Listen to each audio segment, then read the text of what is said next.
ವಿದ್ಯುತ್ ವಿತರಣಾ ಉಪಕೇಂದ್ರ ನಿರ್ಮಾಣಕ್ಕೆ ಭೂಮಿ ಪೂಜೆ ನೆರವೇರಿಸಿದ ಶಾಸಕ ಸಿಮೆಂಟ್ ಮಂಜು.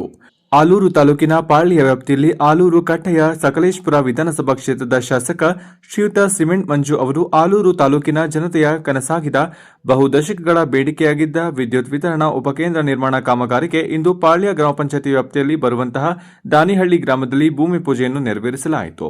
ನಂತರ ಸಾರ್ವಜನಿಕರನ್ನು ಉದ್ದೇಶಿಸಿ ಮಾತನಾಡುತ್ತಾ, ಪ್ರಸ್ತುತ ಇಡೀ ತಾಲೂಕಿನಲ್ಲಿ ಕೇವಲ ಒಂದೇ ಒಂದು ವಿದ್ಯುತ್ ವಿತರಣಾ ಘಟಕ ಇರುವುದರಿಂದ ತಾಲೂಕಿನ ರೈತರಿಗೆ ತುಂಬಾನೇ ಕಷ್ಟವಾಗುತ್ತಿತ್ತು.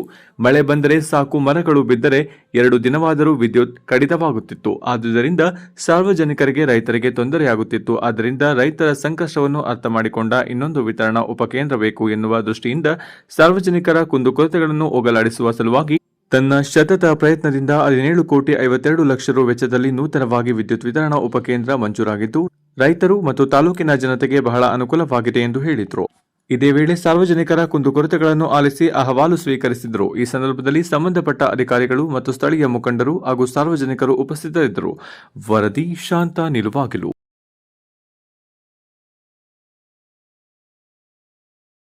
ಬಹು ವರ್ಷಗಳ ಬೇಡಿಕೆ. ನಾನು ಶಾಸಕನಾದ ನಂತರ ದಿನಗಳಲ್ಲಿ ಈ ಭಾಗದಲ್ಲಿರ್ತಕ್ಕಂಥ ಬಹುತೇಕ ಬೇಡಿಕೆ ಏನು ಅನ್ನೋದ್ರ ಬಗ್ಗೆ ಗಮನವನ್ನು ಹರಿಸ್ತಾ ಬಂದೆ. ಯಾಕೆಂದ್ರೆ ಯಾವುದೇ ಒಂದು ದೇಶ, ಯಾವುದೇ ಒಂದು ರಾಜ್ಯ, ಯಾವುದೇ ಒಂದು ಜಿಲ್ಲೆ, ಯಾವ್ದಾದ್ರು ಒಂದು ತಾಲೂಕು ಸುಭದ್ರವಾಗಿ ನೆಮ್ಮದಿಯಾಗಿರ್ಬೇಕು ಅಂದ್ರೆ ರೈತರು ಚೆನ್ನಾಗಿರ್ಬೇಕು. ರೈತರು ಚೆನ್ನಾಗಿದ್ರೆ ಮಾತ್ರ ಎಲ್ಲರೂ ಕೂಡ ಚೆನ್ನಾಗಿರ್ಲಿಕ್ಕೆ ಸಾಧ್ಯ. ಮತ್ತೆ ನಿಜವಾಗ್ಲೂ ಈ ದೇಶದ ಬೆನ್ನೆಲುಬು ರೈತರು ಅಂತಾರೆ, ಅದು 100ಕ್ಕೆ 100 ಸತ್ಯ. ಅದರಲ್ಲೂ ಕೂಡ ಆಲೂರು ವಿಶೇಷವಾಗಿ ರೈತಾಪಿ ವರ್ಗದವರು ಹೆಚ್ಚಾಗಿ ಇರ್ತಕ್ಕಂಥದ್ದು. ಸಕಲೇಶಪುರದಲ್ಲಿ ಕಾಫಿ ಬೆಳೆಗಾರರು ಜಾಸ್ತಿ ಇದ್ದಾರೆ. ಆಲೂರು ತಾಲೂಕಿಗೆ ಬಂದ್ರೆ ಕಾಫಿ ಬೆಳೆಗಾರರು ಇದಾರೆ, ಇಲ್ಲ ಅನ್ನಲ್ಲ, ಆದರೆ ಹೆಚ್ಚು ಇರ್ತಕ್ಕಂಥವ್ರು ರೈತಾಪಿ ವರ್ಗದವರು. ರೈತಾಪಿ ವರ್ಗದವ್ರಿಗೆ ಇವತ್ತು ಬೇರೆ ಏನೇನೋ ಕೊಡ್ತೀವಿ, ಹೆಂಗ್ ಮಾಡ್ತೀವಿ ಎಲ್ಲರೂ ಕೂಡ ನಾನು ಸೇರಿದಂಗೆ ಜನಪ್ರತಿನಿಧಿಗಳು ಆಶ್ವಾಸನೆ ಕೊಡ್ತೀವಿ. ನಾನು ಹೇಳೋದೇನು ಅಂದ್ರೆ, ರೈತರಿಗೆ 24 ಗಂಟೆ ವಿದ್ಯುತ್, ನೀರಿನ ಸೌಕರ್ಯ ಇಷ್ಟು ಕೊಟ್ರೆ ಅವ್ರು ಏನೂ ಕೇಳಲ್ಲ. ಇಷ್ಟು ಕೊಟ್ರೆ ಸ್ವಾಭಿಮಾನವಾಗಿ ದುಡಿತಾರೆ. 2 ಗಂಟೆ ಇನ್ನೂ ಜಾಸ್ತಿ ದುಡಿತಾರೆ. ಅವ್ರಿಗೇನು, ನಾವು ಕರೆಂಟ್ ಕೊಡ್ಬೇಕು, ಒಳ್ಳೆ ನೀರಿನ ವ್ಯವಸ್ಥೆ ನೀರು ಕೊಡ್ಬೇಕು. ಇಷ್ಟು ಕೊಟ್ರೆ ರೈತರು ಸ್ವಾವಲಂಬಿಯಾಗಿ ಜೀವನವನ್ನ ನಡೆಸ್ತಾರೆ. ಇವೆಲ್ಲವನ್ನು ನೋಡಿದಂತ ಸಂದರ್ಭದಲ್ಲಿ ನಾನು ಆಲೂರು ತಾಲೂಕಲ್ಲಿ ಇದು ಮಗ್ಗೆದ ಸಬ್ಸ್ಟೇಷನ್ ಇದು ಹುಡುಕಿದ ಸಬ್ಸ್ಟೇಷನ್ ಇಲ್ಲ. ಆಲೂರು ತಾಲೂಕು ಇರೋದೇ ಒಂದು ಮಗ್ಗೆಯಲ್ಲಿ. ನನಗೆ ಗೊತ್ತಿಲ್ಲ. ತಾಲೂಕು ಹೆಡ್ಕ್ವಾರ್ಟರ್ 75 ವರ್ಷ ಆಗಿದೆ ತಾಲೂಕಾಗಿ. ಭಾರಿ ಹಳೆ ತಾಲೂಕು. ಆಲೂರು ತಾಲೂಕಲ್ಲಿ ಒಂದೊಂದು ಬಿಲ್ಡಿಂಗ್ ನೋಡ್ರೆ 100 ವರ್ಷ ಹಳೆ ಬಿಲ್ಡಿಂಗ್ಗಳಿದಾವೆ. ಇಲ್ಲಿ ಬೇಕಾಗಿರ್ತಕ್ಕಂಥ 75 ವರ್ಷ ಆಗಿದೆ. ಇಷ್ಟೆಲ್ಲ ಮುಂದುವರೆದಿದ್ದೀವಿ ನಾವು. ಆದ್ರೂ ಕೂಡ ಒಂದು ವಿದ್ಯುತ್ ವಿತರಣಾ ಘಟಕ ಹಾರ್ಟ್ ಆಫ್ ಸಿಟಿಗೆ ಹತ್ತಿರದಲ್ಲಿ ಎಲ್ಲೂ ಕೂಡ ಇಲ್ಲ. ಮಳೆಗಾಲ ಬಂತು ಅಂದ್ರೆ ಪ್ರಾಬ್ಲಮ್, ಯಾವಾಗ ನೋಡ್ರು ಕರೆಂಟ್ ಇಲ್ಲ. ಇರ್ತಕ್ಕಂಥ ನೋಡಿ ಚಾನಲ್ಗಳೆಲ್ಲ ಅವೆಲ್ಲವೂ ಕೂಡ ಹಾಳಾಗಿ, ನೀರುಗಳು ಕೂಡ ಸರಿಯಾಗಿ ಹರಿದಲ್ಲಿ ರೈತರೆಲ್ಲ ಬೋರ್ ಮೇಲೆ ಡಿಪೆಂಡ್ ಆಗಿದ್ದಾರೆ. ಸರಿ, ಬೋರಿಗೆ ಕರೆಂಟ್ ಇದೆಯಾ? ಅದು ಇಲ್ಲ. ಇದು ಬಹುವರ್ಷಗಳಿಂದ ಬೇಕಾಗಿರ್ತಕ್ಕಂಥ ವಿದ್ಯುತ್ ವಿತರಣಾ ಘಟಕ. ಬೇರೆ ಬೇರೆ ತರ ಏನೇನೋ ಟೆಕ್ನಿಕಲ್ ಪ್ರಾಬ್ಲಮ್ಗಳಿತ್ತು. ನಾನು ನಿಜವಾಗ್ಲೂ ಆ ಇಲಾಖೆ ಬೆನ್ಬಿದ್ದು ಅಧಿಕಾರಿಗಳು ಕೂಡ ಸಹಕಾರವನ್ನ ಮಾಡಿದ್ದಾರೆ. ಮತ್ತೆ ಬಹುಮುಖ್ಯವಾಗಿ ಈ ಸಂದರ್ಭದಲ್ಲಿ ನಾನು ಜಾರ್ಜ್ ಅವ್ರನ್ನ ನೆನೆಸ್ಕೋಬೇಕಾಗುತ್ತೆ. ಯಾಕೆಂತ ಹೇಳಿದ್ರೆ, ನಾನು ಅಧಿವೇಶನದಲ್ಲಿ ಅವ್ರಿಗೆ ಹೇಳಿದೆ, ನನಗೆ ಈ ಭಾಗದಲ್ಲಿ ವಿದ್ಯುತ್ ವಿತರಣಾ ಘಟಕ ಇಲ್ಲ. ನಾನು ಅಧಿವೇಶನದಲ್ಲಿ ಕ್ವಶನ್ ಹಾಕಿದ್ದೆ, ಮಾಡ್ತೀವಿ ಅಂತೇಳಿ ಅವರು ಕೂಡ ಸಹಕಾರವನ್ನ ಮಾಡಿದ್ದಾರೆ.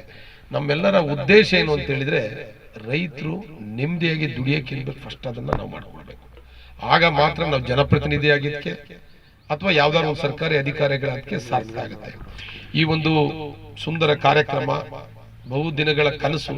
ಈ ಒಂದು ಕಾರ್ಯಕ್ರಮದ ವೇದಿಕೆ ಮೇಲೆ ನಮ್ಮ ವಿದ್ಯುತ್ ಇಲಾಖೆಗೆ ಸಂಬಂಧಪಟ್ಟಂತ ಎಲ್ಲ ಅಧಿಕಾರಿಗಳು ಕೂಡ ಈ ಸಂದರ್ಭದಲ್ಲಿ ಉಪಸ್ಥಿತರಿದ್ದಾರೆ. ಇಒ ಅವರಿದ್ದಾರೆ, ನಮ್ಮ ಮಂಡಲ ಅಧ್ಯಕ್ಷ ಉಮ್ಮಕ್ ಅವರಿದ್ದಾರೆ, ನೇತ್ರಕಾರ ಇದ್ದಾರೆ, ರಮೇಶ್ ಅಣ್ಣ, ವೇದಿಕೆ ಮೇಲೆ ಇರ್ತಕ್ಕಂಥ ಎಲ್ಲ ಗಣ್ಯರು, ವಿಜಯಣ್ಣವರು, ಈ ಭಾಗದ ಮುಖಂಡರು, ನಮ್ಮ ಈ ಪಾಳ್ಯ ಭಾಗದವರು, ಪಾಪ ನಮ್ಮ ದಯ ಇರ್ಬೋದು, ಬರಣ್ಣವ್ರು ಇರ್ಬೋದು, ದೇವರಾಜ್ ಅವರು ಇರ್ಬೋದು, ಎಲ್ಲ ನಮ್ಮ ಸುದರ್ಶನ ನೆನೆಯಿಂದನೂ ಕೂಡ ಪಾಪ ಈ ಕಾರ್ಯೆಲ್ಲ ಬಂದು ಓಡಾಡ್ತಿದ್ರು. ದುರಂತ ಎಲ್ಲ ಆದ್ಮೇಲೆ ಅವ್ರಿಗೊಂದು ಸಂತಾಪ ಸೂಚನೆ ಮಾಡಿ, ಅವ್ರ ಅಣ್ಣ ನಿನ್ನೆ ಪಾಪ ಆಕ್ಸಿಡೆಂಟಲ್ ಪಾಪ ಡೆತ್ ಆಗೋಗ್ಬಿಟ್ಟಿದೆ. ತುಂಬಾ ನೋವಿನ ಸಂಗತಿ. ಇದು ಕಾರ್ಯಕ್ರಮ ಇವತ್ತು ನಡೀತಿರ್ತಕ್ಕಂಥ ಭೂಮಿ ಪೂಜೆ 20 ಕೋಟಿ ರೂಪಾಯಿದು ಈ ಒಂದು ಕಾರ್ಯಕ್ರಮ. ನನಗೆ ಇನ್ನೂ ಒಂದು ಸಬ್ಸ್ಟೇಷನ್ ತರ್ತೀನಿ, ಬಿಡಲ್ಲ ಯಾವ ಕಾರಣಕ್ಕೂ ಕೂಡ. ಓಡಿಗೆಗಳಿಗೂ ಸಮೇತ ಒಂದು ಸಬ್ಸ್ಟೇಷನ್ ಆಗ್ಲೇಬೇಕು. ಅದು ಇದು ಎರಡೂ ಆದ್ರೆ ಆಲೂರು ತಾಲೂಕಿನ ವಿದ್ಯುತ್ಗೆ ಸಂಬಂಧಪಟ್ಟಂತ ಎಲ್ಲ ಸಮಸ್ಯೆಗಳು ಮುಗಿತವೆ. ಅಷ್ಟಾಯ್ತು ಅಂದ್ರೆ, ಅಷ್ಟಾದ್ರೆ ನನಗೆ ಖಂಡಿತವಾಗ್ಲೂ ಕೂಡ ಸಮಾಧಾನ ಆಗಲ್ಲ. ನನ್ನ ಆಸೆ ಇರೋದೇನು ಅಂದ್ರೆ, ಎಗಚಿ ಚಾನಲ್, ವಾಟೆ ಒಳೆ ಚಾನಲ್, ಸಂಪೂರ್ಣವಾಗಿ ರಿನಿವೇಶನ್ ಆಗಬೇಕು. ಆ ನೀರು ನಮ್ಮ ಭಾಗದ ಸಂದರ್ಭದಲ್ಲಿ TC ಹೋಯ್ತು, ಅದು ಹೋಯ್ತು, ಇಲ್ಲಿ ಕರೆಂಟ್ ಕಟ್ ಆಯ್ತು, ಇಲ್ಲೋ ಇವೆಲ್ಲ ಪ್ರಾಬ್ಲಮ್ ಸಾಲ್ವ್ ಆಗ್ಬೇಕು ಅಂದ್ರೆ ಸಬ್ಸ್ಟೇಷನ್ ಬರಬೇಕು. ಅಲ್ಲಿಂದ ಬರ್ತಕ್ಕಂಥ ವಿದ್ಯುತ್ ಸಬ್ಸ್ಟೇಷನ್ ಬಂದು ಇಲ್ಲಿಂದ ವಿತರಣೆ ಆಗ್ಬೇಕು. ಆಗ ಮಾತ್ರ ಕ್ವಾಲಿಟಿ ಕರೆಂಟ್ ಬರುತ್ತೆ. ತಮಗೆ ಸಿಂಗಲ್ ಫೇಸು ಇನ್ನೊಂದು ಬೇರೆ ತರ. ನನಗೆ ಆಲೂರು ತಾಲೂಕು ಹೆಚ್ಚು ಕಂಪ್ಲೇಂಟ್ ಏನು ಅಂದ್ರೆ, ಎಲ್ಲಿ ನೋಡಿದ್ರು TC ಸುಟ್ಟಾಯ್ತು, ಹಾಕ್ಬಿಟ್ಟು 15 ಸಾವಿರ ಮತ್ತೆ TC ಸುಟ್ಟಾಯ್ತು. ಈ ತರ ಸಮಸ್ಯೆಗಳಿದಾವೆ. ಈ ಸಬ್ಸ್ಟೇಷನ್ ಕಾಮಗಾರಿ ಇವಾಗ ಶುರು ಮಾಡ್ತೀರಾ, ಎಷ್ಟು ತಿಂಗಳಿಗೆ ಬಿಟ್ಟು ಕೊಡ್ತೀರ ಅಂತ ಕರೆಕ್ಟ್ ಆಗಿ ಹೇಳ್ಬೇಕಿದೆ. ನೀವು ಜನಗಳ ಮುಂದೆ ಮಾತು ಕೊಡ್ಲೇಬೇಕು ನೀವು. ನಾನು ನಿಮ್ಗೆ ಒಂದು ಹೇಳ್ಬಿಡ್ತೀನಿ ಕೇಳಿ. ಸಾರ್ವಜನಿಕರು ಒಳ್ಳೆ ವಿಚಾರಕ್ಕೆ ಯಾವತ್ತೂ ಸಹಕಾರ ಕೊಡ್ತಾರೆ. ಮತ್ತೆ ನೀವು ನಮ್ಮ ಜೊತೆ ಎಷ್ಟು ಕಮ್ಯುನಿಕೇಶನ್ ಇರ್ತೀರಾ ಅಷ್ಟು ಫಾಸ್ಟ್ ಆಗಿ ಕೆಲಸ ಮಾಡಿಸ್ಕೊಡ್ತೀವಿ. ಮತ್ತೆ ಯಾವುದೇ ಇಲಾಖೆ ವತಿಯಿಂದ ಯಾವ ಟೆಕ್ನಿಕಲ್ ಪ್ರಾಬ್ಲಮ್ ಇದ್ರೂ ನಾನೇ ಖುದ್ದು ನಿಂತು ಕ್ಲಿಯರ್ ಮಾಡಿಸ್ಕೊಡ್ತೀನಿ. ನೋಡಿ, ಊರಿಗೆ ಒಳ್ಳೇದು ಮಾಡ್ತಕ್ಕಂಥ ಕೆಲಸಗಳಿಗೆ ಯಾರು ಕೂಡ ಅಡ್ಡಿಪಡಿಸಲ್ಲ. ಖಂಡಿತವಾಗ್ಲೂ ನಮ್ಮ ಜನ ಎಲ್ಲ ಹೃದಯವಂತರಿದ್ದಾರೆ. ಊರಿಗೆ ಒಳ್ಳೇದಾಗಬೇಕು ಅಂದ್ರೆ ಎಲ್ಲರೂ ಕೂಡ ಸಹಕಾರ ಮಾಡ್ತಾರೆ. ತಾವೆಲ್ಲರೂ ಕೂಡ ನಮ್ಮ ಜೊತೆ ಕಮ್ಯುನಿಕೇಶನ್ ಇಟ್ಕೊಂಡು ಇಲ್ಲಿರ್ತಕ್ಕಂಥ ಹಿರಿಯರ ಮಾರ್ಗದರ್ಶನ ತಗೊಂಡು ಆದಷ್ಟು ಬೇಗ ನಿಮ್ಗೇನು ಟೆಕ್ನಿಕಲ್ ಪ್ರಾಬ್ಲಮ್ ಇದ್ರೂ ಕೂಡ ನಾವೇ ಬಂದು ನಿಂತ್ಕೊಂಡು ಸಾಲ ಮಾಡ್ತಕ್ಕಂಥ ಕೆಲಸವನ್ನ ಮಾಡೋಣ ಅಂತ ಹೇಳಿ ಸಂದರ್ಭ ಹೇಳ್ತಾ, ಅಣ್ಣ ನನ್ನೂರಿಗೆ ಒಂದು MUSS ಬೇಕು ಅಣ್ಣ. ಕಾರಣ ಏನು ಅಂತಂದ್ರೆ, ಎಷ್ಟೋ ಜನ ರೈತರುಗಳಿಗೆ ವಿದ್ಯುತ್ ಪೂರೈಕೆ ತುಂಬಾ ಕಡಿಮೆ ಆಗ್ತಿತ್ತು. ಆಲೂರು ತಾಲೂಕಿನ ಗ್ರಾಚಾರ ಏನಪ್ಪಾ ಅಂದ್ರೆ ಒಂದು MUSS ಇತ್ತು, ಅದರ ಲೋಡ್ ಸಾಲ್ತಾ ಇರಲಿಲ್ಲ. ತುಂಬಾ ವರ್ಷದ ಅನೇಕ ಹೋರಾಟಗಳ ಒಂದು ಪ್ರಯತ್ನ ಇವತ್ತು ಒಂದು ಕನಸಾಗಿದ್ದು ನನಸಾಗ್ತಾ ಇದೆ. ಇದಕ್ಕೋಸ್ಕರ ಅನೇಕ ಹೋರಾಟಗಳು ಆಗಿದ್ದಾವೆ. ವಿಧಾನಸಭೆಯಲ್ಲಿ ಚರ್ಚೆ ಮಾಡಿದಂತ ನಮ್ಮಣ್ಣ ಶಾಸಕರು ಅವರ ಗಮನ ಯಾವ ರೀತಿ ಇತ್ತು ಅಂದ್ರೆ, ಈ ತಾಲೂಕಿಗೆ ಏನಾದ್ರು ಒಂದು ಮಾಡಿಕೊಡ್ಬೇಕು ಅನ್ನೋದೊಂದಿತ್ತು. ಅದನ್ನ ಮಾಡಿಕೊಟ್ಟಿದ್ದಾರೆ. ಈ ಭಾಗದ ರೈತರು ಅವ್ರಿಗೆ ಯಾವಾಗಲೂ ಚಿರಋಣಿಯಾಗಿರ್ತೀವಿ. ಸಮಸ್ತ ರೈತರ ಪರವಾಗಿ ಅವ್ರಿಗೆ ಕೈ ಮುಗಿದು ನಮಸ್ಕಾರ ಮಾಡ್ತೀನಿ. ಯಾಕೆಂದ್ರೆ ತುಂಬಾ ಅನುಭವಿಸಿದೀವಿ ಅಣ್ಣ. ದಿನವೆಲ್ಲ ನಮಗೆ ಈ ಏನೋ ಆಟೋ ಸ್ಟಾರ್ಟ್ ಇದ್ದವ್ರು ಹಾಕೋತಾರೆ, ಲೋಡ್ ಸಾಲೆಲ್ಲ ಟ್ರಿಪ್ ಆಗುತ್ತೆ. ನಾವು KEB ಅವ್ರನ್ನ ಬೈತೀವಿ ಪಾಪ. ಆ ಇಲಾಖೆ ಒಳಗೆ ನಾವು ಇದ್ದಾಗ ನಮ್ಗೆ ಗೊತ್ತದು ಏನು ಅಂತ.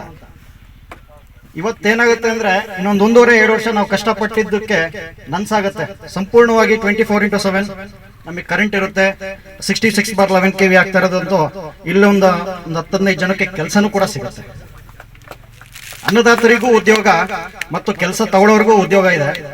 ಹಾಗಾಗಿ ಇದೊಂದು ಒಳ್ಳೆಯ ನಿರ್ಧಾರ ಮತ್ತು ಶಾಸಕರ ಕಾರ್ಯಕ್ಕೆ ನಾವು ಶ್ಲಾಘನೆ ವಹಿಸಲೇಬೇಕು. ಈ ಊರಿನ ಗ್ರಾಮಸ್ಥರ ಪರವಾಗಿ ಶಾಸಕರಿಗೆ ತುಂಬಾ ಅಭಿನಂದನೆಗಳು ಮತ್ತು ಇದಕ್ಕೆ ಸಹಕಾರ ಕೊಡ್ತಾ ಇರ್ತಕ್ಕಂಥ ಅಧಿಕಾರಿಗಳು ಕೂಡ ಅಭಿನಂದನೆಗಳು. ಕೆಲಸ